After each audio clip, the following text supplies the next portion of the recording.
હવે આ લાઈફ મારી નહીં, હવે આ લાઈફ અમારી. અને આજે પણ જે અમારી લાઈફ કર્યા પછી મારું મારું કરે છે ને, એનું દાંપત્ય જીવન આજે દુઃખમાં છે અને આવનારા 20 વર્ષ પછી દુઃખમાં જ રહેવાનું છે.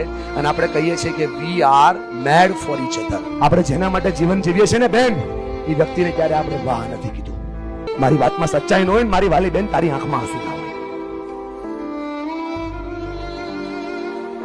એક વાર જો જીવનમાં મહત્વ સમજાવવું હોય ને, તમે વાઈફ ની હારે બેઠા હોય, કોઈનો ફોન આવે ને તો એટલું કહેજો કે લાઈફ પાર્ટનર ની હારે બેઠો છું, આ પાર્ટનરશિપ આપણી લાંબી ચાલશે, ધંધો આપણો લાંબો ચાલશે, 15-20 પછી ફોન કરું છું, પાર્ટનર ની હારે છું. આ સાંભળી જાય તો જીવન બચી જાય. સાહેબ આ સાંભળો દુનિયા બને, બોલો હા યા ના.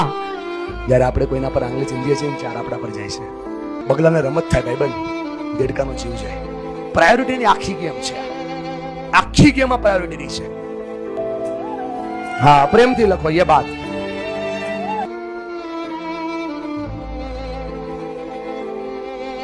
આજે એને જે દેખાતું હતું ને એ મળવાની શરૂઆત થઈ છે, એટલે એની આંખમાં આંસુ છે.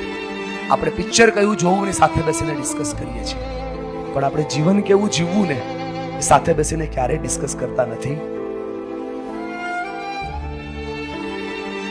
આંખ બંધ કરો ને તો સૌથી પહેલા તમે તમારી બાજુમાં બેઠેલો જે વ્યક્તિ દેખાય એને સપોર્ટ કર્યો કહેવાય યાર, એને કોઓર્ડિનેશન કર્યું કહેવાય.